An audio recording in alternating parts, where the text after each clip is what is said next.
The wind that prowled the battlements of Winterfell carried with it the first sharp promise of autumn. A whisper of chill that curled beneath woolen cloaks, riffling the banners hung from every tower like restless ghosts.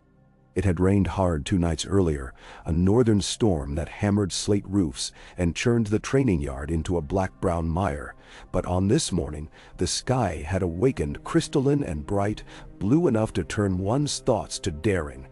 Torches guttered in iron sconces along the inner wall, their flames daylight pale against the crisp air, and everywhere the castle stirred with anticipation.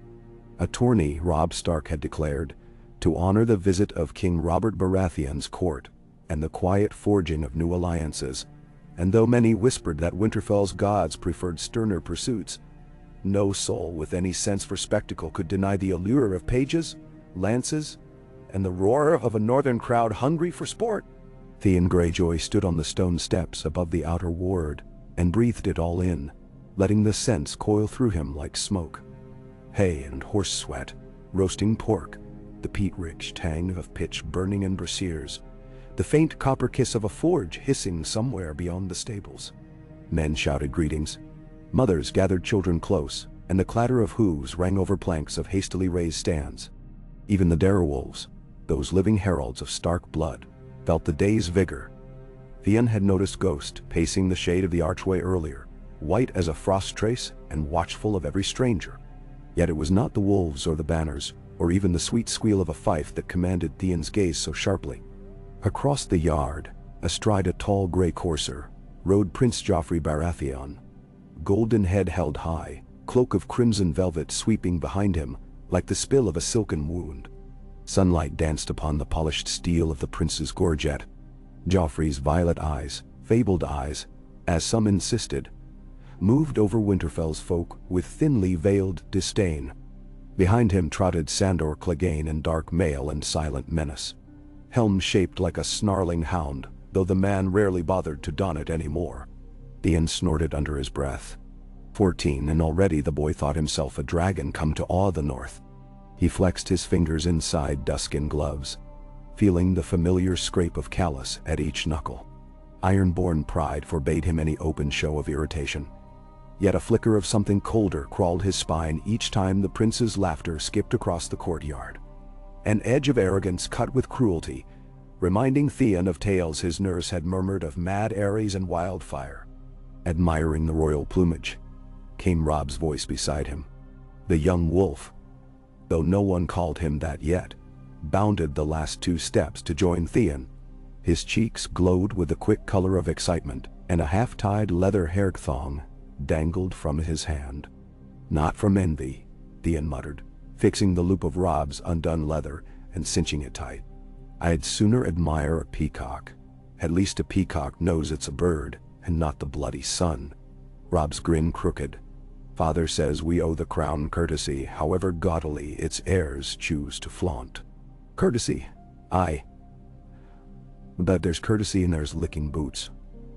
You'll not catch me singing his praises if he unseats Sir Roderick in the lists. That would be a sight. Robb's blue eyes sparkled mischievously. Better if he met Arya's stick first. She'd sent him tumbling without touching horse or saddle. Theon barked a laugh, tension easing just enough that his shoulders relaxed beneath the sable-trimmed cloak Ned Stark had lent him for the occasion. Yet even as he jested, his mind's undercurrent flowed elsewhere, toward a guarded chamber in the great keep, toward cryptic letters exchanged between Balon Greyjoy and silent sympathizers from the Shield Isles to Duskendale.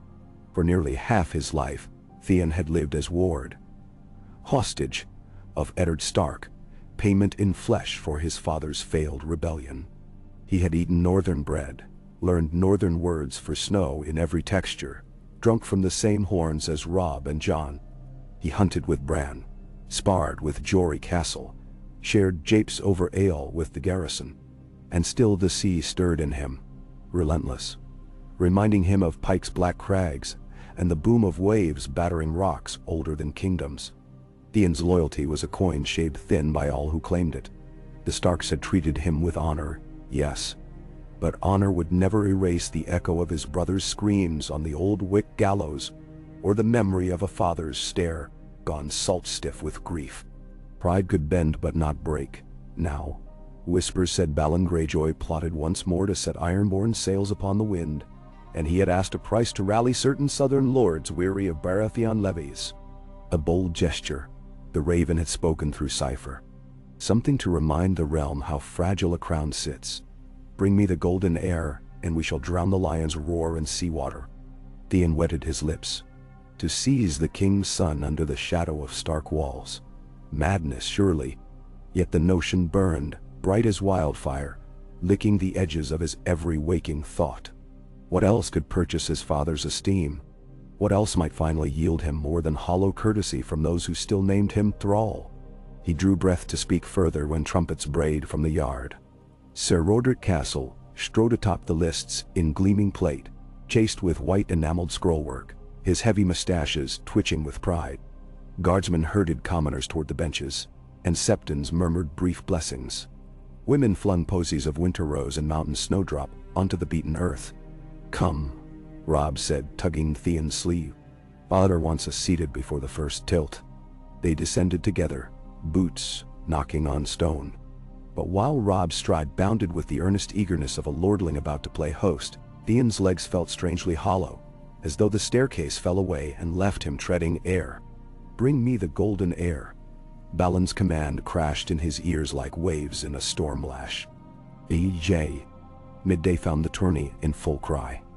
Spears shattered, shields splintered, and the crowd answered each thunderous collision with a roar fit for giants. Bran perched atop Hodor's shoulders in the frontmost tier, eyes wide, mouth agape each time a lance tip sparked off plate. Arya, half hidden behind a column, mimicked the knight's flourishes with a stick she'd stolen from the Fletcher's scrap, ignoring Sansa's scandalized protests that she would shame them all. Summer dozed beneath the benches, tail thumping whenever Bran shouted. Somewhere, drums beat an Ura march, and pipes fluted a refrain older than old Nan's oldest ghost tale. When Prince Joffrey entered, escorted by his hound and flanked by 2 Lannister guards in crimson cloaks, the hum of the crowd dipped, not in reverence but in wary curiosity. Northerners had heard of the Crown Prince's temper, though few had yet tasted its lash. Joffrey wore scaled armor gilded like dragonbone. A pale lion worked across the breast. His helm, under one arm, bore golden antlers sprouting from a snarling stag's brow. Baratheon and Lannister. Regal, Ned Stark later murmured to Catelyn, though it seemed to Theon a gaudy monument to familial greed.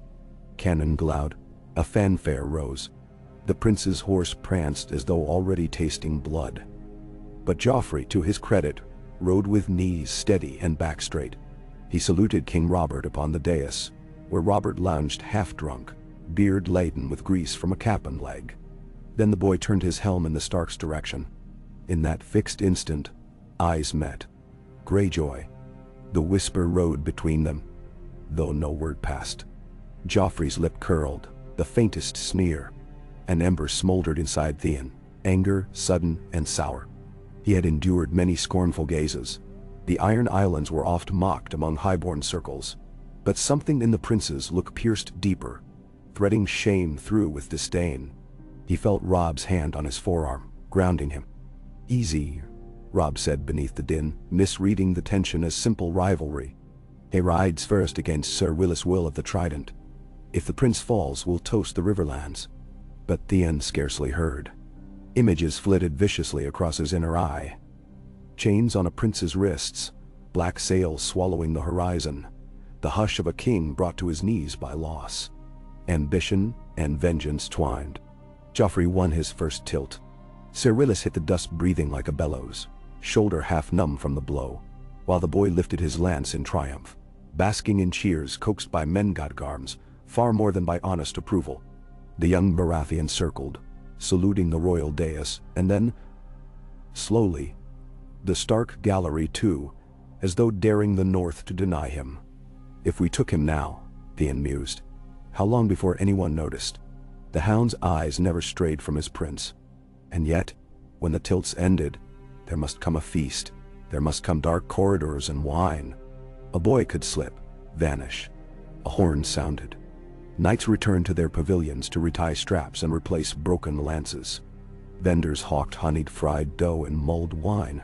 The stands erupted into restless movement. Theon excused himself with a smile to Robb, nature's call. "Save me a seat," and ducked into the milling press of bodies before his friend could question further. Down among the pavilions, colors whirled. Tulip pink of House Florent, hunter green of Glover, the sable bear of Mormont, white sunburst of Karstark. He wove through them like a shadow, half known to most, yet overlooked amid the novelty of gold cloaks and southern steel. Already, he marked hazard. 4 Lannister guards trailed Joffrey's retinue. The Hound was never more than 10 paces behind. But men grew complacent when day flowed into dusk and wine blurred edges of caution. He neared a stall where a cooper sold casks of ale to squires, each small barrel sealed by a wax-stamped cork. The cooper bowed when Theon lifted one. "Only 3 copper, lord, and smooth as arbor." 2. Theon flipped a wolf of silver beneath the man's palm. "Keep the change for silence." The cooper's eyes widened. Silver from Theon always dazzled small folk. He nodded eagerly as Theon strode on, the cask under arm. If opportunity refused to present itself, he would hammer one into shape. Balin's words again. "Bring me the golden air." Inika. By the hour of the wolf, twilight painted the courtyard in bruised mauve, and the air clung damp as breath on glass. Torches stuttered, spitting sparks into the evening while servants rushed to set trestle tables beneath a canvas canopy erected for the feast. Drums had given way to pipes and harps. The soft pluck of strings poised between revelry and reverence. Inside the great hall, preparations whirled as thick stew. Theon worked swiftly, his hands sure though his heart hammered. In the buttery, he found a stack of polished silver goblets set aside for the royal's sole use. He recognized the Staganglion motif chasing the rim. He uncorked his cask, sniffed the brew, Rick malty, with notes of oak. Then he drew from his belt pouch a packet of pale gray dust. He had bartered off a Brevosi spice merchant, whose sister had once spent 3 nights in Pike's Towers. Dropfire root, the foreigner had called it. Harmless in small draughts, a sleep of death in more. Theon needed neither death nor suspicion, only pliable dreams. He tapped just enough powder, pinched between finger and thumb, to fog a mind but not still a heart. Powder hissed into ale, dissolved. He swirled gently, replaced the cork, and resealed the wax with the cooper's iron brand, still hot on the brazier. All looked untouched. 2 guards loitered outside the buttery, trading ribald stories. Theon lingered within until their conversation drifted toward boasts of old town whores, and they drifted off in search of mead. Then he slipped out, barrel under arm, cloak drawn tight. He felt the castle stones breathe beneath his boots. Northmen carved bastards' faces into walls to watch for foes, old Nan claimed. But tonight the faces seemed turned toward Theon, silent judges in granite. He did not slow. Guilt was a chain, and Ironborn were no strangers to chains. Inside the great hall, candles flickered by the thousand.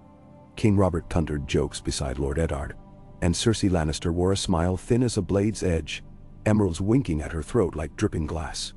Sansa Stark, hair netted in winter rose ribbon, sat at the prince's table, a seat from Joffrey, and clutched a handkerchief, as though it were a lifeline to girlish dreams. Every few breaths, Joffrey inclined toward her, whispering flattery learned from courtiers, long since dead of syphilis. Theon approached the nearest serving girl, a flaxen-haired Wintertown cousin to Mikken the smith. "Thirsty work all this," he said with conspiratorial warmth. "The prince's throat shall parch before the first boar arrives. Fresh ale for him. See it poured from this cask, and whisper in his ear that it comes by gift of the Iron Islands. Say it warms the bones against northern chill." He pressed a silver stag into her palm, double what she would earn all sennight. The girl curtsied, cheeks flushed from coin and from the dashing tilt of his smile. "At once, my lord." Theon watched her cross to the high table. His heart raged like surf within a cavern. Each clink of goblet on platter echoed monstrous. He saw the girl ply Sandor first. Clegane sniffed, declared it fit for swine. Then, thirst-trumping suspicion, lifted his helm enough to drink deep. Good. The Hound would fade slower. His size demanded twice the draught. But fade he would. When at last she reached Joffrey, Theon's palms slicked. The prince accepted the goblet with barely a glance, all arrogance. When she spoke the word Ironborn, Joffrey's nose wrinkled, but a smirk curled his mouth, as though the boy relished showing he feared no reaver brood. He quaffed half the cup in one swallow. Now the sand runs. The feast rolled on. A stag spitted whole, apples glistening in its mouth. Trout crusted in butter and pine nut, honey-glazed turnips, aged goat cheese drizzled with berries. Music climbed, fell, surged. But Theon counted heartbeats. At 200, Joffrey's laughter sharp and brittle, his cheeks flushed deeper than wine's hue. At 400, he swayed slightly as he reached for bread. Sansa's brow creased, concern feathering her. The court fool, a wheezing man in motley named Poor Pate, spilled cider into the prince's lap, and the boy's response sluggish, the rage delayed as though wading through syrup. Theon's mouth went dry. Soon after, Sandor Clegane's tankard slipped his grasp, crashing, bronze on stone. The hall's din swallowed the sound. Clegane blinked, shook his head, rose, and staggered, knees protesting. Lannister guards frowned, confusion crossing one face, suspicion another. Yet the poison, if poison one dared call it, left no mark save weariness. Soon all three would know only staggering stupor. The night would cradle them under a haze soft as mother's milk. Theon slipped away, deeper into corridor gloom. 2 turns, a descending stair, a servant's alcove where rushlight sputtered. He waited, pulse drumming his throat, until at last the rustle of skirts and soft sob reached him. Sansa's voice, tremulous. "Joff, you've drunk too much. Come, the air will clear your head." "Perfect."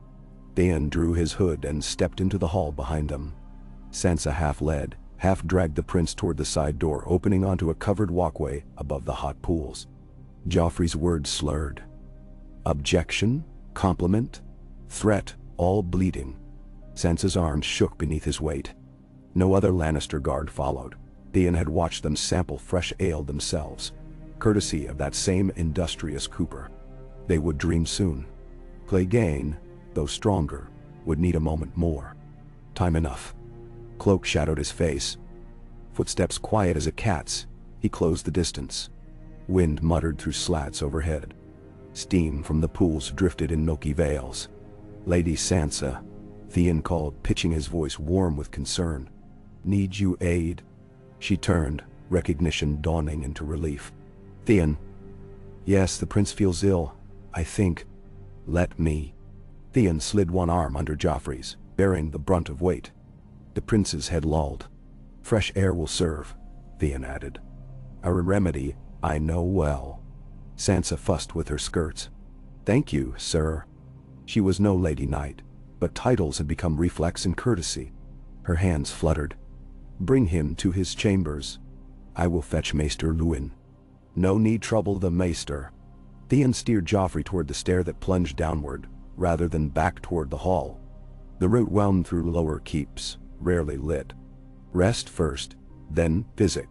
Sansa hesitated, teeth worrying her lip. "But the king has 3 goblets more than sense." Theon grinned as though jesting. "Fear not, sweet lady, I'll see no harm come." Relief wilted her concern. She dipped a curtsy and hurried back toward the glow of torches. Her footsteps faded. Theon's smile died. He tightened his grip, muscles coiling. Joffrey mumbled protest, feeble as gull against gale. The stone corridor gaped ahead, yawning deeper into Winterfell's belly. At the stair's base waited the old crypt passage, unused now save by servants fetching ale from cool stores. A small postern door opened beyond, leading to a walled garden seldom patrolled. There, concealed beneath wool blankets and a handcart once meant for peat, lay shackles of black iron and rope of twisted hemp, oiled to silence their scrape. Beside them, a hood of coarse sacking, its mouth sewn with kraken sigil in dark thread. A half-cent joke from his father's envoy, reminding Theon that humor wears a cruel edge at sea. The prince sagged heavier, his breathing thick. With each step, Theon felt the ground shift. Solid stone turned fickle, as though the very castle recoiled. Memories of banquets shared, hunts-ridden, brotherhood with Robb, flitted like dying cinders. He looked up, half expecting Ned Stark's stern figure to bar his way, to demand explanation. But the hall remained empty, the only witness, a lone candle guttering in its iron ring. A choice still lingered. He could bear Joffrey back, spill a tale of too much ale, shrugging as the boy slept off dream fog. He could remain the ward who laughed at northern fires, race Robb across frozen lakes, stand godfather to Bran's first child someday. Honor beckoned in voices carved by winter. But louder. Balon's command. Bring me the golden heir. 100 ships for your return, son. Theon saw the tide surging, smelled salt on wind that was not there, and heard Pike's reefs call him home. He turned, resolute, down the dim passage. Yea. Outside the gatehouse, the night had thickened into a sable cloak stitched with frost. The garrison, lulled by feasting, walked rounds heavy-footed, jesting of pig-trotters and tits. Theon paused in deep shadow as 2 men-at-arms passed, their laughter echoing off stone. They spared no glance for a cart piled with blankets. Beneath those folds, Joffrey Baratheon scarcely stirred, save a low groan, limbs bound, mouth gagged with linen soaked in sweet wine to mask the taste of cloth. Another 50 yards, and the cart would reach the postern leading to the hunter's gate, where a lone stableboy waited, bribed with gold to harness a sure-footed gelding to a small covered wagon. From there, a ride northeast through Wolfswood to a hidden cove where a longboat crewed by 9 ironborn reavers kept watch. By dawn they would be at sea, sails furled low against detection, skirting the Broken Arm and then west, homeward across cold waves. Theon's heart thundered, but clarity settled over him like oil on water, dark sealing every doubt. He had chosen, prince or pawn. Joffrey was now the price of the Iron Islands' freedom. Balon would hail him a son returned, not in chains, but bearing chains for kings. He shoved the cart onward, wheels creaking. Above, the battlements whispered with the wind's lonely howl. Somewhere, a direwolf gave voice. Long, mournful, carrying across the dark as though the old gods themselves cried warning. Theon did not falter. Fate rode the cart, shackled and gagged, and the road ahead glittered like starlight on black water, merciless, hungry, and utterly his. Nijaya. Diang. The cart rattled across the uneven cobbles like a dying drumbeat, each bump jolting through Theon's arms and waking the sleeping weight that lay beneath the blankets. He guided it toward the hunter's gate, with the care of a thief, carrying a single, priceless gem. Speed enough to avoid suspicion, caution enough to keep the stone from cracking. In the hush of third watch, most of Winterfell slumbered heavy with feast wine and meat. Fires guttered low in braziers along the ramparts, their glow sliding orange fingers across granite, while sentries paced in slow, predictable arcs. At the covered wagon, the stableboy, only 12 and wide-eyed as a mooncalf, stirred from where he had been dozing against a wheel. He straightened, wiping straw from his sleeves. "A good lad," Theon murmured, slipping him a final silver stag and a wordless nod toward the stables. The boy fled without question, already richer than most small folk would be in 2 seasons. Theon heaved Joffrey's bound form from cart to wagon, muscles straining under the weight of armor and dead limb resistance. He settled the boy within thick layers of straw, scented faintly with horse sweat and hay, doused the lantern, and latched the rear canvas. When he turned, a man stepped from the shadows between 2 towering oak trunks. Kellen Pike, a gaunt ironborn, with salt-silver hair and eyes pale as tide foam. "You cut it fine," Kellen whispered. His fingers drummed the haft of a boarding axe. "Could taste the dawn on the wind just now. I gave the ale time to work." Theon climbed to the driver's bench. "Any sign the wolf has caught scent?" None. Only crows stirring. Kellen vaulted up beside him with easy, liquid grace. The hound fell, asleep on his paws. Might have crushed half the high table if he hadn't slumped into a jester first. A breath of laughter from Kellen, a rasp born of brine and cold nights beneath deck. He flicked the reins, and the gelding lurched forward, hooves crunching frost as they crossed beneath the raised portcullis and out into the tree-lined shrouded track that crooked northeast through the Wolf's Wood. Theon glanced back once. Winterfell's towers stood against the starlit sky like silent wardens, their windows dim. No alarm bells, no torches surging to life. Good. They vanished into forest. Pines crowded either side, their branches knitting overhead to blot half the heavens. Low mist pooled underfoot, thickening with every stride. The gelding snorted, uneasy. The road here was little more than two wheel grooves pressed into damp earth. Only poachers and foresters favored it. A perfect vein through the wood, mapped by Theon in secret rides weeks ago. For a time, the only sounds were the creak of harnessed leather, the sigh of wind through branches, and Joffrey's muffled breaths. The prince lay slumped, an ungainly bundle, blonde hair stuck to his brow with sweat. Theon doubted the boy would wake before dawn. Even then, the drop-fire route would leave his wits slow for hours, long enough to reach the cove. Yet the deeper the wagon rolled, the sharper Theon felt the forest leaning inward, as though every pine, every hushed fox along their path watched and judged. He found himself glancing over his shoulder at each snapping branch, half expecting Robb's voice to bark his name from the dark. A memory surfaced unbidden. The day they'd first hunted together, barely youths, stalking a boar through the same wood. Robb's laugh had rung through the autumn sunlit glade when Theon's arrow nicked the beast's flank. They'd shared the kill, shared their pride, drunk cider by the fire while old Nan spun tales of the kings of winter. Where stands that laughter now? Kellen cut into his reverie. Reckon the lion cub fetches a fine price, he said, eyes on the track. Stannis hates him worse than gout. Renly might crown you with roses for the jest. I don't care for roses. Theon's voice came out harder than he intended. He loosened his grip on the reins. This is for Pike, for my father. Aye. Kellen's grin glimmered white in moonlight. A king's son cages deer. We'll ransom him for ships enough to drown half the reach. Theon managed a thin smile, but unease tugged beneath it. Ransom was only half the tale. Balon's ciphered letter had whispered of more. A forging alliance with shadowy southern lords fracturing beneath Baratheon rule, of leveraging the prince not merely for coin but for chaos. A king without an heir was a stag hamstrung, bleeding on the forest floor, easy meat for wolves and krakens alike.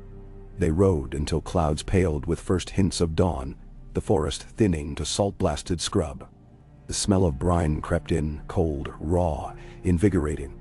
When the horizon cleared between skeletal birches, Theon saw a ribbon of gray stretch wide, the shivering sea, calm under a sliver-sheen crescent moon. Below the bluff, torch stub glimmered at the mouth of a small inlet. A longboat rested at anchor, men like dark beetles moving about her hull. Theon felt a surge, home, almost.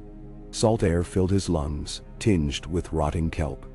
They eased the wagon down a narrow switchback path. Hooves clattered on shale. The longboat loomed larger, tar-black wood polished by spray, oars ready. A banner draped short from the bow, black kraken on gold. "Hail, Prince," rasped Roger Blacktide, the senior among the raiders, as Theon dismounted. He wore a coat of ring-linked sea glass that glinted like frozen tears. "The tide waits on no man. Is this our prize?" Theon threw back the canvas. Joffrey lay motionless, lashes long against flushed cheeks, cords firm about wrists and ankles. Roge let out a low whistle. Lannister spawn. Well plucked.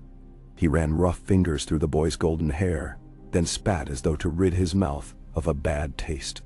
"Let's haul him aboard and be off." Together, they transferred the prince. Kellen and Raga bore him between them like a hog bound for slaughter. Theon climbed last, settling onto the stern bench as rowers took their seats. Oars dipped. Water lapped hullwood with soft urgency. As they shoved off, Kellen handed Theon a rolled scrap of oiled parchment. "Captain Aeron sent another raven. Came half-night, says we are to keep to Eastwatch's lee, then swing south around Maidenpool. No lights, no smoke, no mercy." "No mercy," the crew echoed in low chorus. Theon unrolled the message, lips thinning. A simple map, times marked, and a final line in Balon's angled hand. "The sea will test you, son. Make her your bride, not your grave. He closed it. The sea stretched empty in every direction. No sails, no smoke. Above, dawn seeped red-violet like bruised flesh. The rowers bent backs, the longboat slicing water. Theon's blade lay across his lap, oiled and ready. For a time, the rhythm of oars lulled him. This, he thought, is what I was born to. The slow chant of men moving as one. The taste of salt, the hum of possibility in each cresting wave. His fears bled into the water's hiss along the keel, until a horn sounded behind them, distant yet clear as wolf cry. 7 hells, Kellen muttered, scanning the shoreline they'd left. On the bluff, a spark bloomed, brightening into a star-white flare that arched skyward. Theon's pulse hammered. Only the watch at Winterfell used signal fire pyres. Someone had woken. Row, he snarled. Row. Muscles knotted. Oars bit deeper, churned froth. The longboat lurched ahead, forging a lone wake across a mirror of dawnlit water. Yet the shore curved gently into a point ahead.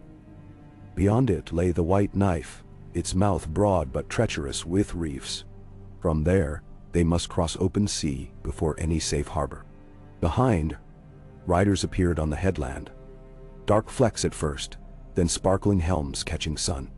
At their front thundered a great gray direwolf banner. Stark pursuit. Theon's head swam. Ned Stark wasted no time. Robb would have roused the guard at his father's order, and they must have found the empty bed, the gag. They have horses, we have waves. Rhaga growled, lips peeling in a grin. Let them bark. But Theon's gut twisted. He knew Winterfell's outer patrols. A watchtower south along the cliff, armed with heavy crossbows, ballistae older than winter itself. If they manned those now, they could reach the inlet mouth within minutes. He grabbed the tiller, adjusting their angle to hug the headland's lee where the cliff might block line of fire. The shoreline rushed by, a smear of dark earth and tumbled rocks. Wind picked up, good, filling the small square sail they'd unfurled. Another horn. Closer. Kellen swore. What sailors chase? Rhaga spat over his shoulder. No sailors, Theon said. His chest clenched at the sight of slender masts rounding the headland. 2 swift river galleys, stark-built, shallow-keeled for coastal scouting. Seawolf and Grey Maiden, he recognized from past hunts with Robb. Their sails unfurled white, emblazoned with direwolves. Faster than a longboat once wind found them. Stroke, Kellen roared to the men. The rhythm doubled, rowlocks screaming. Spray whipped across faces.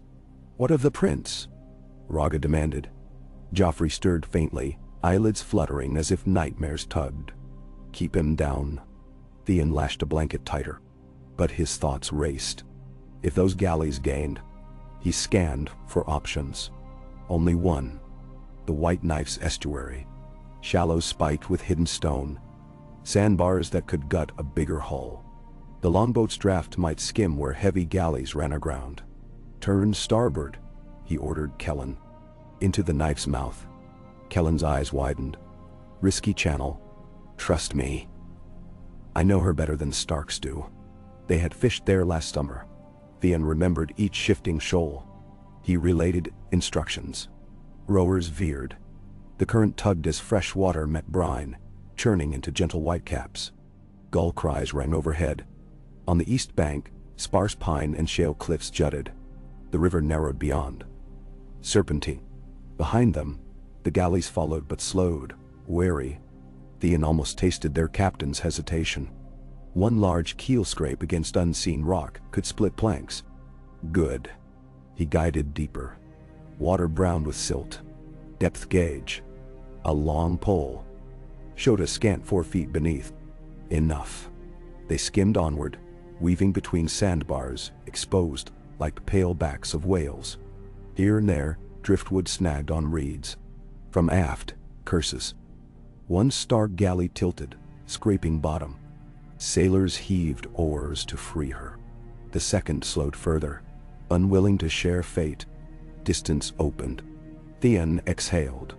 But his relief was short. Ahead, the river forked.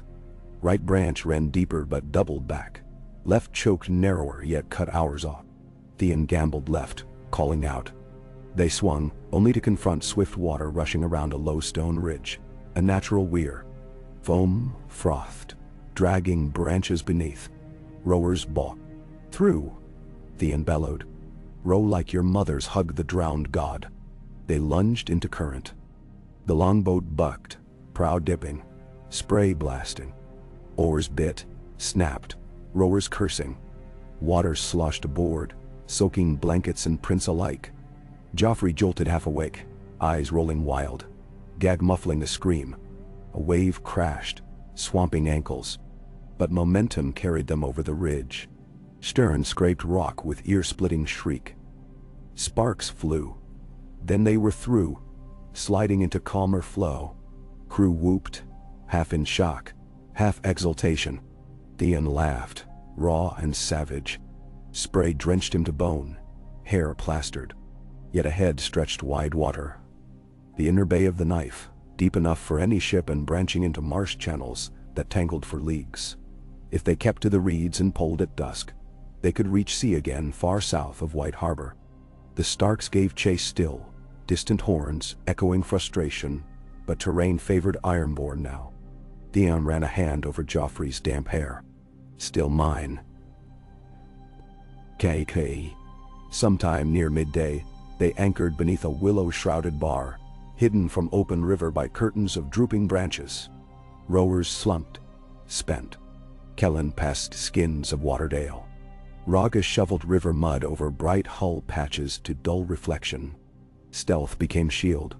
Theon knelt beside the prince, slicing the gag away. Joffrey coughed, spitting cloth taste. His pupils dilated, limbs still weak. You, dog, he rasped. Unto me. My father will flay you. My mother will. Theon clamped a hand over the boy's mouth, hard enough to bruise. Hush, whelp. Scream and I toss you to crabs. You are coin now. Best stay whole. Joffrey's chest heaved. Tears glimmered though he bit them down. Theon saw fury there, hatred like a sword's edge polished bright. He almost pitied the pup. Almost. Yet, looking into those violet eyes, a flicker of doubt stirred. Was this truly his triumph, binding a child? He banished the thought. Theon Greyjoy would not falter in sight of victory. He replaced the gag loosely, that the boy could breathe. Then turned away. Kellen crouched at prow, scanning reed beds with a spyglass. Scouts on horses inland, the older man muttered. Small banners. They ride parallel, sniffing for our crossing. Then we drift at dusk, mingle with barge traffic. Theon dragged fingers through his damp hair. Plenty of fishing coracles head for salt water come nightfall. They passed the afternoon in tense silence, patching oars, drying blankets on lines, strung between mast and willow. Mosquitoes buzzed. A heron stalked shallows near stern. Each chirp set Theon's nerves winding. He had not slept since the tourney dawn, but dreams would invite regret. He dared not close his eyes. When dusk bled gold across the reeds, they shoved off again, rowing slow, muffling oarlocks with rawhide. Fireflies winked in gloom. The river widened, tide coaxing them seaward. Shapes loomed. Other boats, peaceful fisherfolk easing nets. Kellen hailed one in the hush, trading salted herrings for news. No talk of royals taken, only whispers of wolves abroad, and markets in White Harbor hungry for cod. Good. They joined the informal procession, poles guiding them past sandbars toward the estuary's open jaws. A fickle breeze tugged. They raised the sail cautiously. Stars prickled overhead. Yet fate, like sea, changes with scarcely a sigh. As they entered the estuary's mouth, a black silhouette emerged against western fireglow. A carrack with twin lanterns at masthead. Patrol sail trimmed with the crowned stag banner. Worse, smaller silhouettes danced along her rails. Archers. They set net for smugglers. Raga hissed, eyes narrowing. Did Stark ravens already reach White Harbor? Likely, Theon muttered. That's the Crown Osprey King's patrol. He knew her too. Robert had ordered her north years past to discourage poachers. She carried 15 men and a pair of scorpions capable of skewering a longboat before dawn. Options shrank. They could turn back upriver, but risk ambush by Stark outriders who surely combed banks now. They could run wide around the Carrack, yet open water left them naked to moonlight. Or, a thought struck Theon, the seaward shoal known as Sister's Teeth, a maze of submerged boulders. Local fishermen avoided save in daylight. Iron-born lighter draft and daring might thread it by night. The Carrack? Never. He relayed command. Rowers eyed him as if mad, but fear of capture spurred obedience. They shifted course, slipping starboard where breakers foamed white over dark humps. Tide pulled them fast. Kellen handled tiller with the finesse of a surgeon. Rocks jutted mere feet beneath keel. Twice the hull scraped, sparks spitting. But they pressed on, weaving between snarls of stone polished smooth by centuries of tide. Behind, alarm bells clanged aboard the Carrack. Lanterns swung. Arrows hissed into water yards astern. One thunked into Rogged's shoulder, glancing off scale glass with spray of chips. He laughed, savage, and spat back curses in the old tongue. The chase became dance of shadows and foam. Then the Carrack swung too close. Her broader hull ground upon a hidden fang, wood screaming as ribs cracked. Sailors shouted, scrambling. Water poured through splintered seams. The longboat cleared the shoals, wind filling sail afresh. Ahead stretched open sea, inky, infinite. Behind, the Carrack listed, lantern light bobbing drunken. A cheer rose from iron-born throats. But Theon's victory tasted ash. A shipwreck meant men drowning. Northerners he had feasted beside, perhaps. Yet he forced the doubt away. Mercy was a luxury chains had denied him. They angled southwest, hugging the coast beyond arrowshot, yet close enough to plot landmarks. Joffrey lay shivering. Theon covered him with a cloak. Hours passed in slow toil. The moon climbed, then sank, replaced by pale pink dawn. Land fell behind. The shivering sea opened, choppy under freshening wind. They hoisted greater sail, and rowers slumped to rest. Theon perched at prow, scanning horizon where soon he expected to spy the taller masts of the Maiden's Kiss. A larger longship sent to rendezvous. Instead, gulls circled something dark ahead, a hulk drifting low. As they neared, shapes resolved. Broken mast, scorched planking, bodies lashed to railing, faces bloated. The smell hit like a fist. "Reaver work?" Kellen asked. "No," Raga answered, studying charred sigils. Black stag on gold. Stormlander merchant. Burned. Theon's pulse quickened.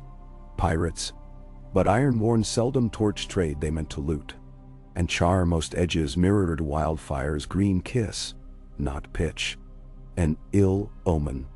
Then a new sound. Distant boom, like thunder but sharper. Water spouted near stern. Another boom. Cannon? No. Scorpion bolt, over long range but warning shot. The crew spun. Off port quarter sun flashed on metal. A war galley bearing the crowned stag and the fiery red heart of Erlor, the sigil of Lord Stannis, master of ships. How did they? Theon began. Ravens fly swifter than oars, Kellen cursed. Stannis mustered Dragonstone's fastest and cut up the narrow sea all night. She was the Fury's blade, lean, triple-banked, bristling with scorpions and sails, taut in wind that favored her. Escape seemed folly on open sea. Rowers seized oars again. But Theon knew speed difference offered little hope. They might run for hours only to be harpooned. Another bolt splashed closer. Panic clawed. He looked to Joffrey, unconscious again, pale. If they were overtaken, what then? Execution for treason. Yet a crack of inspiration split dread. Stannis loved law. If Theon parlayed, claimed lawful rights of prize under banner of Greyjoy independence? No nonsense. Stannis would see only kidnapping of a child. Another option. A storm. But skies shone clear. Or shallow reefs again? None nearby. He searched horizon. South lay a dark smudge, the lonely light last outpost isle of the first men. Uninhabited save a single lighthouse. Too far. bolt crashed through the waves 3 lengths 4. Men shouted, ducking. Raggi roared to haul Prince overboard, threatened to drown him if Stannis drew closer. Theon recoiled. Yet, perhaps, no. That Stannis would call bluff. And they might do it for real, ending ransom. Heart racing, Theon weighed choices. Outrun? Surrender? By none palatable. Then he recalled old smugglers' tales of sea caves carved into the cliffs east of Breakwater Point, accessible only at high tide when waves floated small craft into labyrinthine chambers. Many lost ships seeking refuge, but those who mastered them vanished from pursuit like ghosts. He traced bearings. Northwest of their position, perhaps 5 leagues. They could make it in a rising tide. The Fury's blade, too large, could not follow. He barked orders. Sail angled, oars flailed. Crew cursed but obeyed. Joffrey stirred, muttering. Stannis' galley pursued, scorpions firing. Bolts sizzled, one lodging in plank inches from Theon's thigh. He shoved it free, splinters flying.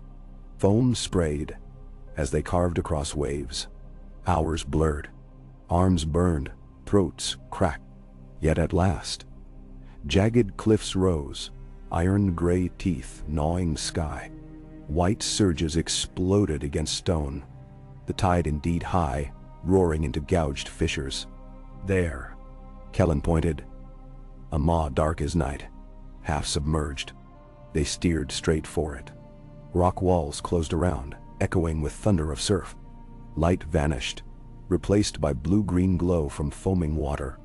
The boat bumped unseen walls. Men braced, guiding by rush of sound and glimmer ahead. Behind, Stannis' galley hove to, unable to hazard such straits. Angry horn blasts bellowed, echoing Cordy.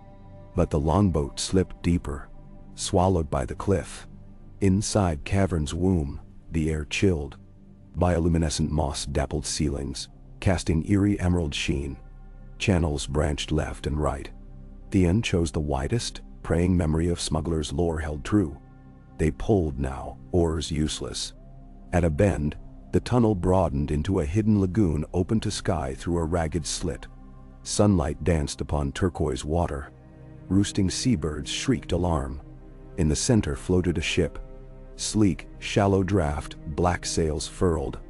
The Maiden's Kiss. Joy cracked through fatigue. Men cheered. Raggi beat fist on prow. The Kiss had slipped here, hours prior, as agreed. Her captain, remote cousin of Theon, waved from rail. They rafted alongside, hauling Joffrey aboard, then the rowers. The longboat they scuttled. Holes punched to sink her. Aboard the Kiss, fresh water and bread were passed. Theon collapsed against mast, legs trembling. Stannis' horns faded beyond cliffs. They had escaped. Again, Captain Yara Greyjoy, Leon Seahawk featured, gripped Theon's forearm. Word of your prize preceded you, brotherkin. She swept aside tarp to reveal a cell in the forecastle, fitted with iron bars. For the princeling, we make for pike on the flood. Theon nodded yet, found no triumph in his smile. Each victory dragged them deeper into blood, but turning back was no longer path. Only forward remained, to whatever tide now carried them. He descended into the cell with guards to oversee securing the prince. Joffrey's eyes snapped open as they locked manacles. He spat at Theon's boot, gagged anew. Hatred burned there hotter than wildfire. You will remember my name. The boy's eyes screamed. Theon believed him. Above, sails unfurled in cavern's draft, snapping. Anchor weighed, chain clattering. The Maiden's Kiss slipped out a narrow western vent into open sea. The hidden entrance unknown to any but Kraken blood. Waves parted before prow, endless horizon beckoning. Night fell again, cold and clear. Theon stood at rail, staring east where starfall stars rose. Somewhere beyond lay Winterfell. Robb Stark perhaps sleepless, grief and fury intertwined as he scoured coastlines. A pang of guilt stabbed, yet he steeled himself. In the black water, moonlight painted mirrored scales. The sea had accepted him now, and he had given it a king's son. Whatever storms followed, They would break upon him as waves upon rock, shaping, scarring, but never unmaking. Theon Greyjoy closed his eyes, tasting salt on his lips, and felt the ship surge forward, bow lifting over swell like a promise. Home. A.K. Jewel. Cold moonlight painted the deck of the Maiden's Kiss with quicksilver when Theon hauled himself from the cramped forecastle, locking the grille behind him. The ship rocked in a long, lazy swell rolling west out of the shivering sea. Rigging creaked like marrow old bones, and the sails bellied with a breath of wind that whispered of open ocean. Somewhere below, Joffrey Baratheon thrashed against iron manacles, every rattle a fresh reminder that Theon had set the realm ablaze the moment he smothered the prince's screams in Winterfell's dark corridor. He crossed the deck to the starboard rail and leaned out, letting salt spray sting his face until his eyes watered. The coastline had fallen to a thin charcoal smear in the east, and with every passing league the burden in his chest seemed to shift. Heavier in the heart, lighter in the blood. He was sailing home after 9 years a hostage, but he carried with him a child prince who would one day be king, unless Balon's designs proved sharper than destiny. Behind him, boots thudded across planks. Yara Greyjoy, Asha to her friends, though she discouraged the name beyond the Isles, stepped into view, slim as a drawn knife, dark hair pulled in a salt-snarled tail. She offered a wineskin. "You look parched," she said. He took a pull. The wine unexpectedly warm, spiced with cloves. "You've stores fit for Lysine courtesans. The Lysine don't drink this well. Captain's privilege." She propped elbows on the rail beside him, gazing aft toward the faintest glow where dawn tried to pry open the night. "Your prize still snarls?" "Hell snarl until he breaks a tooth." Theon closed the skin. "But the root still fogs him. He hardly guesses how far from Winterfell we've come." Manibaronti. And the Starks. He imagined Robb in the great hall. Fists knotted around a hunting horn as he pled his father for pursuit. Ned Stark's calmer voice, stern, heavy with disappointment, drawing nets of ravens across the neck and rivers. Too late now. Still, Theon found no triumph in the thought. "We outran them," he said. "Storm or steel, they'd need a miracle to catch us before Pike. Miracles are rare things." Yara swung her gaze north, where storm clouds loomed like titans sleeping on the horizon. Storms less so. Theon followed her look, gut tightening at the charcoal mass building far off. Summer squalls could swell into monsters without warning on this stretch of sea. He had forgotten that brutal grace in northern rivers. A gift of the drowned god, perhaps, Yara mused, reading his mind. "Water to baptize your prince. Careful," Theon murmured. "Balon wants him alive. Father wants a lot." "The sea secures her own ties." She straightened, winked. "Make peace with wind and wave, little brother. We are Kraken blood. What drowns others births us stronger." "Nakamo." She strode off to the quarterdeck where Kellen consulted a tattered sea map by oil lantern. Theon lingered. From below came another clang of chains, then muffled curses. Even at dawn's edge, he could taste tension on the wind, the way men quieted when passing the hatch, as though afraid the prince's anger might spread like plague. One slip, one blade, left too near, and Joffrey could bargain his way out, perhaps seize the ship, with promises of gold. Ironborn were greedy as any sellsword if coin mountains high enough. He pushed off the rail, descending the stair to the mid-deck where watch lanterns swung. Below, in the makeshift brig, the stench of bilge mingled with the coppery smell of fearsome will. Joffrey sat against the hull, wrists chained above head, hair matted to his temples. His violet eyes tracked Theon with raw venom. "You'll answer for this, Greyjoy." The prince's voice cracked from salt-burned throat. "They'll strip your skin strand by strand." Theon crouched, resting elbows on knees. "That happens, I'll be beyond caring. But understand something, princeling. I'm not your jailer for coin alone. I'm my father's son, a hostage as you are now." "Nesnian." Joffrey spat at him. The gobbet of saliva caught Theon's sleeve, sticky in torchlight. He fought the urge to strike.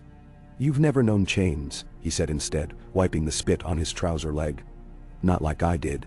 The Starks gilded the cage, but it was cage enough.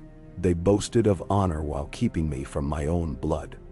Ask yourself which cuts deeper, iron or courtesy. My father will answer with swords, Joffrey hissed. Sir Jaime, 1,000 gold cloaks.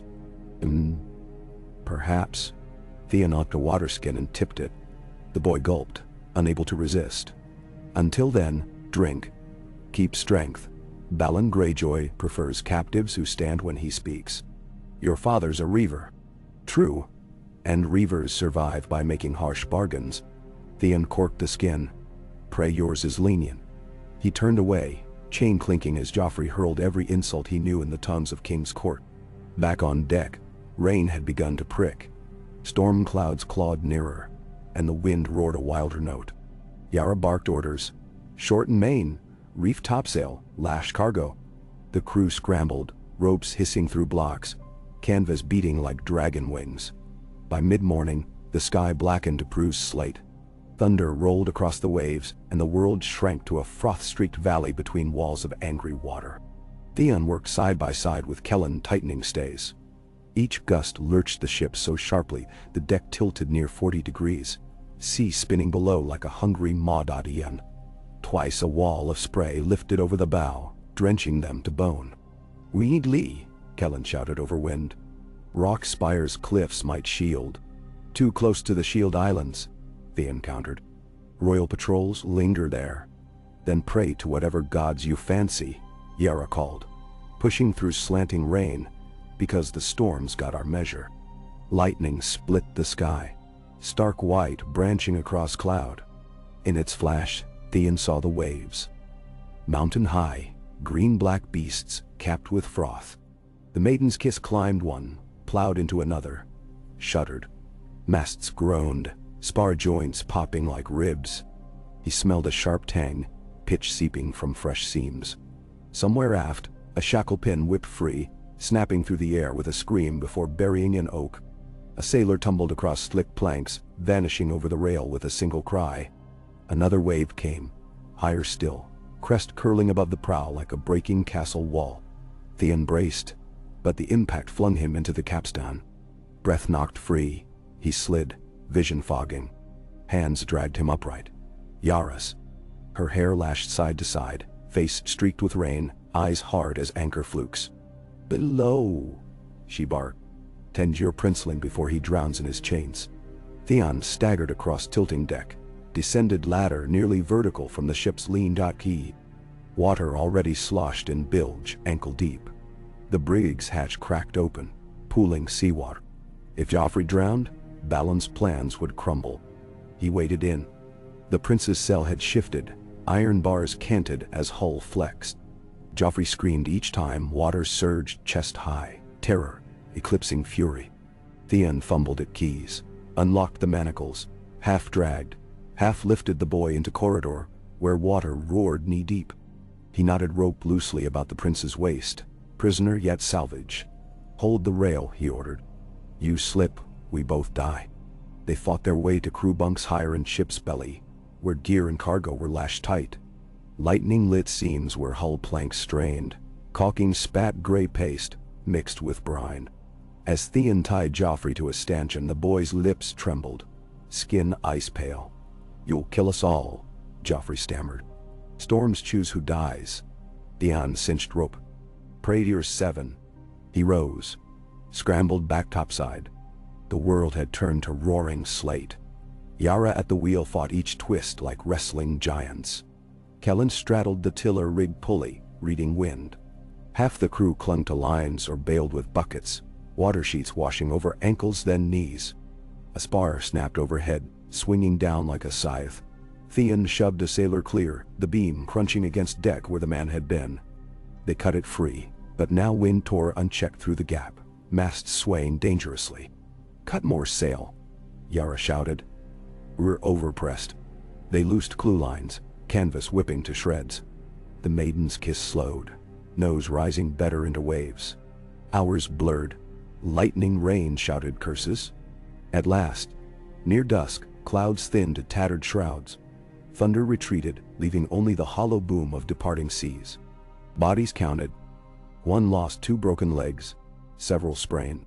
They hoisted a tattered pennant upside down for mourning. Evening wind cooled, sickly sweet with lightning ion stink. They patched rigging under ruddy sunset, the mainmast leaning but unbroken. All told, luck had favored them. Theon found Yara perched on gunwale, unplaiting wet hair.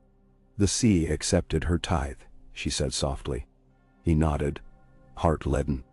"Balon will ask how a prince fared while men died for him. Say he learned what it is to face the drowned god." Her smile was bleak. They shared silence until stars emerged.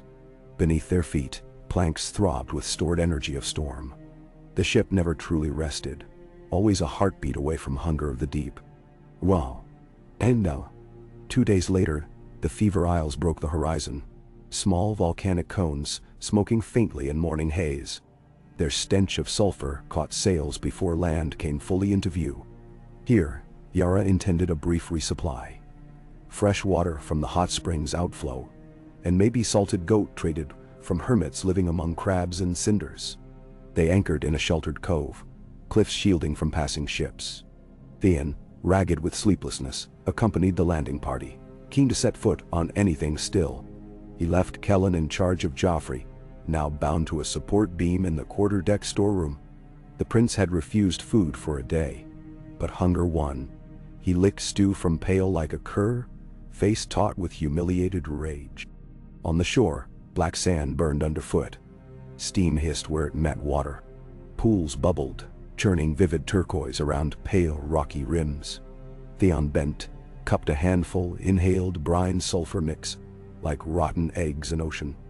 Not ideal drinking, but filtered through porous rock inland, it sweetened. As sailors filled barrels, Yara inspected a weather-scarred skiff hauled onto beach. Its owner emerged, a woman robed in sealskin, hair bleached white from salt. She greeted with clicks of the tongue. None spoke her dialect.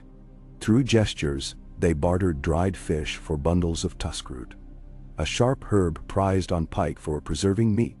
While they traded, Theon climbed a rocky rise to scan open water. Clear seas. Only a lonely gull in clouds far east. Yet he sensed something unsettled, like vibrations through stone. Perhaps nerves, the price of guilt that still gnawed. He thought of Robb and Bran, of laughter lost. He turned back toward the cove and froze. Down on beach, a sailor had knelt by a barrel, drawing water, head bent. Joffrey stood behind him, holding a rock above skull. Chains gone. Guards. 2 lay motionless on sand, one bleeding from scalp. Joffrey. Theon's roar echoed between cliffs. He bounded down scree. Yara whipped around, drawing dirt. The prince swung the rock. It smashed into sailor's crown. Man sagged. Joffrey seized the sailor's knife, jerking it free, then sprinted toward jungle fringe. Sailors shouted, giving chase. Theon hurtled across hot sand, lungs burning. The prince ducked under a gnarled root, vanished among steaming fumaroles. Vine-strewn paths reeked of iodine and rot, ground seething in patches. One misstep into a hidden vent and flesh would scald off bone. Theon followed, heart pounding. He dodged fuming cracks, leapt slippery stones. Up ahead, Joffrey's blonde head flashed, then dipped behind boulders. Theon clambered, almost losing footing on algae slick. Steam veiled vision, sulfur choked. A scream cut through. High, panicked. Theon skidded into a clearing where a pool seethed blue-white, brim crusted with yellow crystals. Joffrey crouched on a narrow ledge, one foot slipping toward boiling water. The knife clasped, trembled. "Stay." Theon raised palms. "You step wrong. Skin peels faster than leather from sheep." Joffrey's chest heaved. "Better dead than your prize." Tears tracked grime on his cheeks. The rock-hewn ledge crackled behind him, thermal vents widening under weight. Theon inched closer. "Listen. If you die here, Balon turns his fury on any highborn he can reach. Stark, Arryn, Tyrell. War will brew hotter than this pool. Let it." The prince sniffed. "I'll be avenged." "You? Dead? Avenged by who?" Theon shook his head. "Your uncle Stannis? He believes in law. He'll flay Eddard for failing you long before he chases Greyjoys. Your mother? She'll burn half the realm, but corpses care little. Joffrey's knife wavered. Theon saw an opening, not for violence, but for truth. You want throne one day? Live to claim it? Endure this, then bend fate to your will. Silence, except hiss of steam. Finally, the knife lowered. Theon exhaled, stepped to the ledge, and reached. Joffrey took his hand with a jolt, fingers cold. They backed off together. Theon bound the prince's wrists, gentler this time, then led him from the fumaroles as sailors converged. One glared but obeyed Theon's curt order. No harm. Back aboard the Maiden's Kiss, Theon sat outside the storeroom cell, listening to waves slap hull. Inside, the prince lay on pallet, silent. Hours passed. Rain drummed light on deck. Why spare me? Joffrey asked suddenly, voice small. You spared yourself, Theon answered through door. A king must weigh when to yield. A pause. I will kill you, the boy whispered. I expect you'll try. Theon smiled sadly. Indan. The ship rounded the stranger's grave, a seamount spearing from sea like briar, and caught the westerlies that would carry her straight to Iron Man's Bay. Days slid by beneath a mottled sky, gull wheeling, waves sparkling sharp as smelted coin. Sail patches dried, new tar applied. Injured men, mended. Theon spent hours sparring with crew to keep muscles taut. But nights he lay awake, hearing the echo of direwolf howls carried by memory. One dusk, Yara produced Balon's latest raven message, hasten. Fleet stirs. Rivermen smell blood. Trust no sails, but black. What rivermen? Theon asked. Blackwood ships? Mallister, perhaps. She tapped the parchment. Father sees a storm of men on the horizon. The realm will unite to retrieve their heir, or tear itself apart deciding who leads rescue. Theon considered. Joffrey's captivity rippled like stone across pond. Every lord with claim or grievance would maneuver. Alliances shift as tides. Balon sought to ride that chaos to independence. Yet, the storm might drown all. Ahead, a seabird circled. Kittiwake, common near coasts of the Iron Isles. Land near. Theon's pulse quickened. Soon the black-spined cliffs of Pike would rise, the salt tower and rope bridges swaying above foam. He pictured his father on the sea tower balcony, hair whipping gray-white in wind, eyes cold sea stone. Would pride glint there at last, or contempt for a son tainted by mainland's softness? Night before landfall, Theon dreamed of Winterfell's God's Wood. Snow fell in hushed drifts while Robb stood beneath the weirwood, eyes blue as deep ice, blood trickling from a cut across his palm.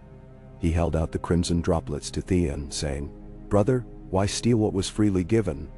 The tree's red leaves whispered like rusted knives.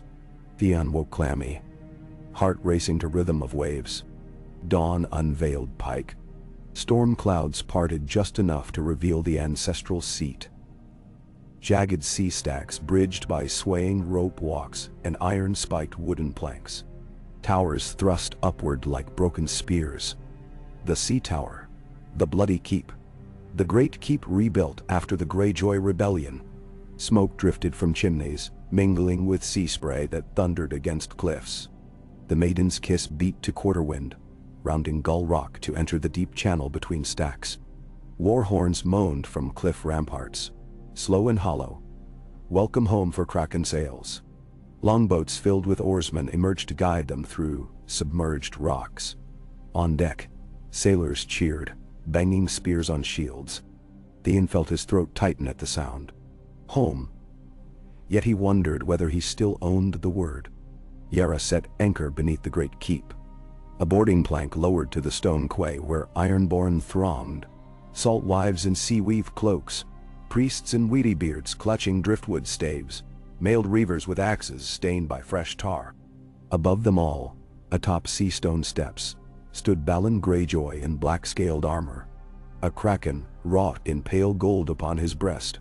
Age had sunken cheeks, but his shoulders remained squared like shipmasts. To his right waited Aeron Damfair, priest of the drowned god.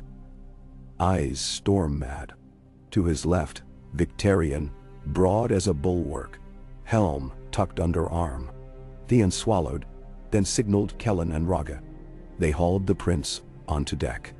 Joffrey's chains jingled. His jaw jutted defiant, though fear-shadowed eyes. As they marched him across plank, silence rippled through crowd, shock and awe in equal measure. Balon required no herald. His voice carried over surf. "Show me the dragon of the sunset lands," he called, referencing ancient Ironborn names for Westeros. The sailors shoved Joffrey forward. Balon's gaze swept the boy, measuring. A cold smile touched his lips. "Your name, whelp?" "Joffrey Baratheon of the houses Baratheon and Lannister." "First of my name," the boy snapped, acting braver than he shook. Balon's smile deepened. "First perhaps, yet not last to bleed." He turned to Theon.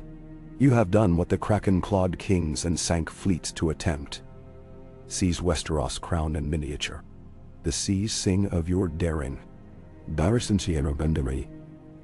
Pride flared in Theon's chest, hot and sharp. He knelt on one knee, fist over heart.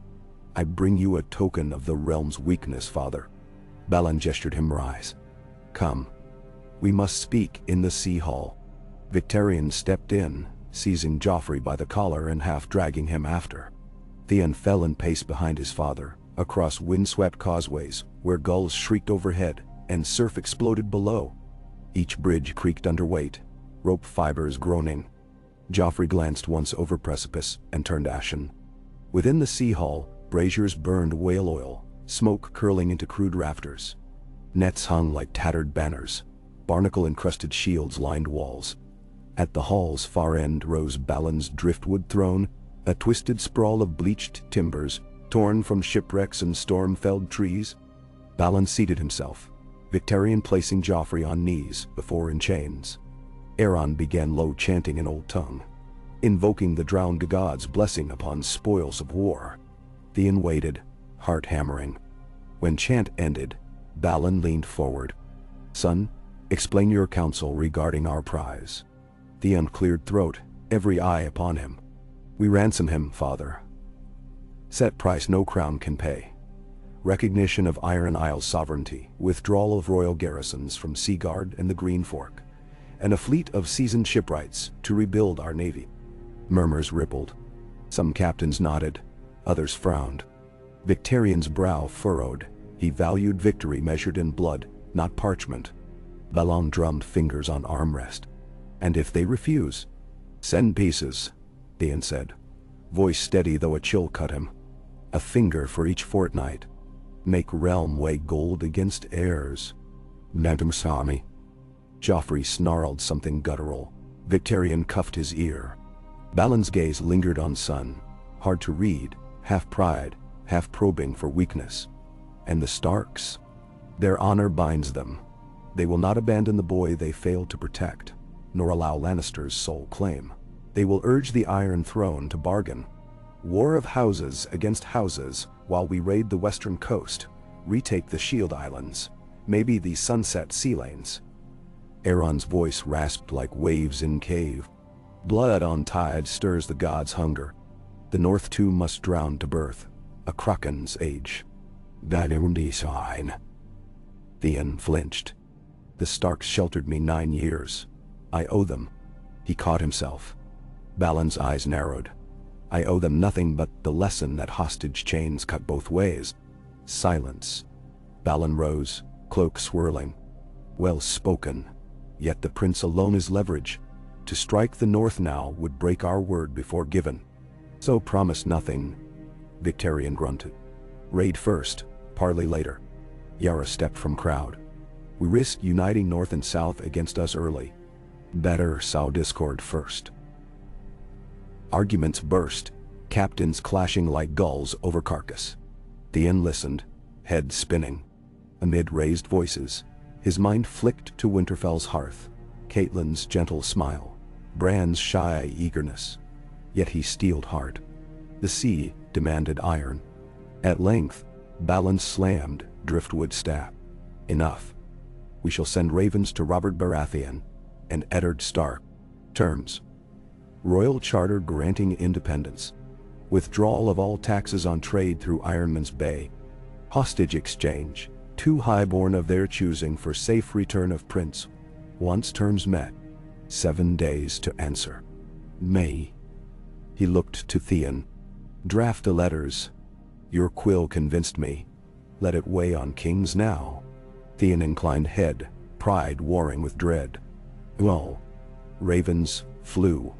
Days passed measured by crash of waves against Pike's base.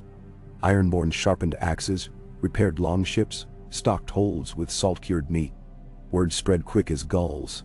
The Kraken had seized the lion stag cub. Cross ports from Fair Isle to Old Wyke. Old men laughed and young men boasted of plunder to come. Theon waited for reply, unease growing. He oversaw Joffrey's imprisonment in a high tower room, barred window facing open sea. The boy paced like caged hawk, eyes flicking constantly to door. Servants refused to enter alone after he tried to gouge one with a fork.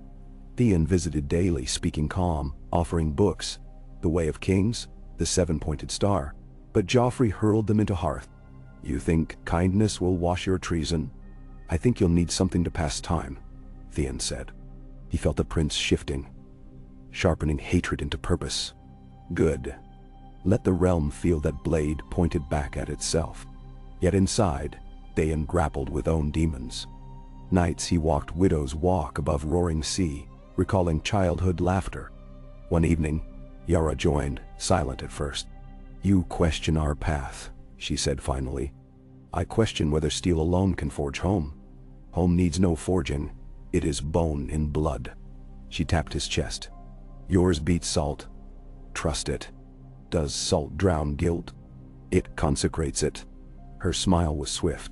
Besides, guilt is gift of Greenland priests. We take what we can hold. He studied dark horizon. And if we cannot hold it, then we fight until we drown singing. That is ironborn lot. He nodded, but unease lingered. On the 7th dawn, a raven returned, ragged, feathers plastered by torrential rains that battered King's Landing coast. Its scroll bore King Robert's seal broken, then repressed with fresh wax, a sign of interception. Inside, terse words. Release my son unharmed. No quarter for rebellion. The realm stands united. Storm's End, High Garden, Sunspear, Airy pledge swords. Your line ends in fire. Balon read aloud to captains. Murmurs darkened. He bluff. Victarion snarled. Sunspear will not march for Lannister whelp. Still, Aeron mused. Lordlings gather. He traced driftwood staff and salt dust. Drowned god tests, resolve. Balon crumpled scroll. Then, we teach them fear. He ordered raids launched at once. Old Wyke flotilla to strike Seaguard's docks. Black Tide galleys to torch Lannisport granaries. Victarion's Iron Fleet flagship Iron Victory to harass Shield Islands. You, he said to Theon, sail with Yara. Hit the supply lane from Riverlands to King's Landing. Capture nobles, burn with grain. Send message that ransom buys peace, not refusal. Vandermach. Theon bowed. But as captains scattered to harbors, another raven arrived. White-feathered, seal of Winterfell. Ned Stark's writing formal. Return the prince, Theon. You owe the North more than blood debts. I recall your laughter among my sons. Do not let the sea carve your heart hollow. Stand down, and I will plead your case before the king. Theon's throat tightened. He read it thrice, each line a blade. Balon demanded to see. Theon hesitated, then handed it over. The Lord Reaper's sneer curled. Stark tempts you. He knew I'd read it first. Will you fold to Greenland Wolf? Theon met his father's eyes. I sail at dawn. Balon nodded once, approval hard and heavy. But night that followed, Theon lay awake beneath low-tide stench, Ned Stark's words echoing. Did he owe the North? They had been captors, yet they taught him courtesy, gave him education, near brotherhood. Robb would plead his name before any court. Bran prayed for his return. He rose, walked torchlit corridor to Joffrey's cell. Guards parted. Inside, the prince crouched at window, wind whipping his hair. He turned, startled. Theon closed door behind. What would you do to stand on deck of ship homeward? Joffrey's eyes hardened. Anything. Would you end a war before it begins? Suspicion flickered, but hope too. He nodded slowly. Theon swallowed. Then listen. He outlined a plan. Risky, near mad. Fake escape during Yara's raid. Send Joffrey in disguised lifeboat under silent night. Deliver to neutral port, maybe Tyrosh. Send Raven to Robert claiming Theon acted alone. Offering Prince in exchange for clemency for Pike and himself, surrender to justice. As he spoke, he heard his heart thrumming. One half-beat ironborn thunder, other old direwolf lullaby. But perhaps he could bridge them. Salvage something of both worlds. When he finished, Joffrey stared, eyes wet, but fierce. You expect mercy? My mother will flay you. My grandfather will scorch these rocks. Maybe, Theon breathed. Or maybe they'll see wisdom and blood spared. He knelt. Help me try. He produced a dagger, cut Joffrey's wrist cords. The prince flexed stiff fingers, gaze never leaving Theon's. You'll die, Joffrey whispered. Then it will be in choosing my own tide. Footsteps clanged outside. Shift change. Theon resealed the cell, but with hidden pin, loose enough that Joffrey could twist free when time came. He slipped away, mind racing. At dawn, the Sea Bitch, Yara's swift longship, slid from Pike Harbor with Theon aboard. The prince officially left behind under heavy guard, but deep inside the hold, beneath tarps and kegs, Joffrey lay curled in a fish oil barrel, breath shallow through reed straw. They carved east under gray sky, joining a squadron of 4. When night fell off Cape Kraken, Theon made excuse of leak inspection, descended. Freed the boy. They crept to rope David where a provision skiff hung. Moon hid behind ragged clouds. Waves lapped hull in muffled cadence. You know heading, Theon whispered. Tyrosh lies south-southeast, Joffrey murmured, surprising Theon with clarity. Current will carry half. Theon handed him small sack. Salted cod, water bladder compass, spool of red cloth for signal at dawn to merchant lanes. Ration water, display cloth only when sails near. Joffrey gripped the sack. For heartbeat he hesitated, then said, If we live, I'll remember this. Lie first. Theon lowered skiff.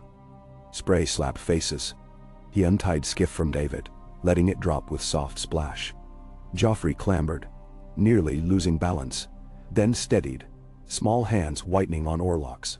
Row clear of our wake, then set canvas. Theon's voice cracked. Go. The boy nodded. Oars dipped. Glinting moon. Soon skiff bobbed among swells, shadow vanishing. Theon exhaled shakily, hauling line to raise David back before anyone noticed. Deckwatch paced near prow. Oblivious. He slipped to cabin, heart pounding with mixture of dread and hope so fierce it made him lightheaded. Next dawn, the Sea Bitch struck a caravan of grain cogs bound south. Seized 2. Put crews adrift. But during melee, a junior officer discovered cell empty on Pike. Alarms raised. Ravens flew. Prince missing. Yara confronted Theon. Her glare knives. You schemed, she hissed in his cabin, doors shut. Where is he? Gone. Theon's shoulders sagged. Beyond reach. You doom us, or save us. King Dane's son, his anger cools. He hunts me, not Isles. Yara paced.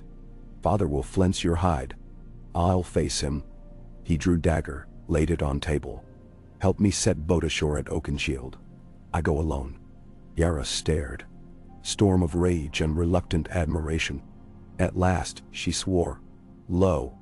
Never say I lacked loyalty to blood. She arranged it. That night, in fog's smother, Theon lowered into rowboat with single bag, bread flask, a sealed letter confessing sole culpability, and begging Robert spare the Isles. As oars licked water, Yara whispered above, May the drowned god judge you gently, brother. He He rowed toward lantern lights of Oakenshield's fishing village, each stroke peeling him from identity.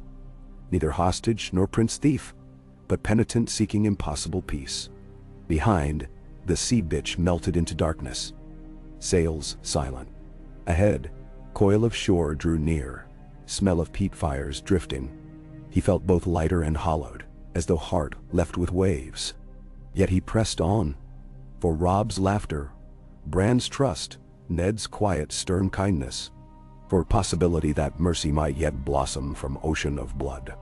He beached the boat on shingle, stepped onto foreign sand where reeds murmured.